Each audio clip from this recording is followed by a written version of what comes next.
महापालिका निवडणुकीच्या पार्श्वभूमीवर महाराष्ट्र नवनिर्माण सेनेचे अध्यक्ष राज ठाकरे यांनी पक्षाच्या उमेदवारांना आणि कार्यकर्त्यांना खास कानमंत्र दिलाय। राज ठाकरे यांचं निवासस्थान असलेल्या शिवतीर्थ इथे मनसेच्या सगळ्या उमेदवारांनी राज ठाकरे यांची भेट घेतली। राज ठाकरे यांनी उमेदवारांसोबत संवाद साधला आणि यावेळी त्यांनी एकजूट ठेवण्याची सूचना करताना निवडणुकीआधी कानमंत्र देखील दिला। राज ठाकरेंचा मनसे उमेदवारांना कानमंत्र जो आहे तो देण्यात आलेला आहे।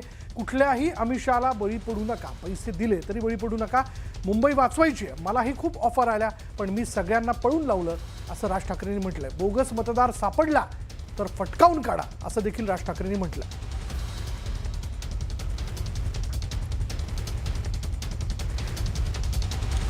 राज ठाकरेंनी उमेदवारांना नेमका कोणता कानमंत्र दिला एक नजर टाकूयात। बघा त्यांनी काय म्हटलंय। त्यांनी असं म्हटलंय की पैशाच्या आमिषाला बळी पडू नका, थेट त्यांनी कार्यकर्त्यांना सांगितलंय। आपल्याला मुंबई वाचवायची आहे असं देखील त्यांनी यामध्ये म्हटलेलं आहे। शिवाय त्यांनी असं देखील म्हटलं की मला खूप ऑफर आल्या पण सर्वांना मी पळवून लावलं असं राज ठाकरेंनी स्पष्ट केलंय कार्यकर्त्यांशी संवाद साधताना। शिवाय मुंबई ही मराठी माणसाची आहे, आपल्या सर्वांसाठी ही शेवटची संधी आहे असं देखील या ठिकाणी राज ठाकरेंनी म्हटलेलं आहे। त्यानंतर त्यांनी म्हटलंय की प्रत्येक बूथला आपले 10 लोक जे आहेत ते उभे करा। एक रणनीती देखील या कानमंत्राच्या माध्यमातून त्यांनी दिली आहे। बोगस मतदान होऊ देऊ नका असं देखील त्यांनी स्पष्टपणे सांगितलंय। बोगस मतदार सापडला तर त्याला फटकावून काढा असं देखील थेट हा कानमंत्र देत असताना राज ठाकरेंनी म्हटलेलं आहे। भाजप नेते कृपाशंकर सिंग हे काय म्हणतात बघा, त्यांच्या वक्तव्यावरनं देखील एक मोठा वाद आहे। यांनी मीरा भाईंदरमध्ये आयोजित उत्तर भारतीय मंचाच्या कार्यक्रमात बोलताना केलेल्या विधानावरनं वणवा पेटला। मीरा भाईंदरमध्ये उत्तर भारतीय महापौर बसवण्याचा निर्धार कृपाशंकर सिंग यांनी केला।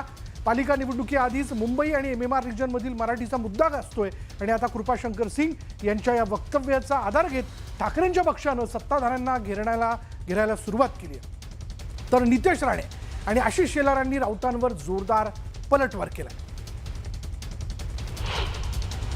भाजपचं ठरलंय की मुंबईत किंवा अन्यत्र मराठी महापौर होऊ द्यायचा नाही, हा भाजपचा अजेंडा आहे आणि भाजपनं त्यासाठी कृपाशंकर सिंगची नेमणूक केली हे वातावरण निर्माण करण्यासाठी। कृपाशंकर सिंग हे भाजपचा बोलका पोपट आहे, बोलका पत्थर आहे बरं का, आणि भारतीय जनता पक्षाचे कारस्थान ते आधी वातावरण निर्मिती करतात, चाचपडून पाहतात।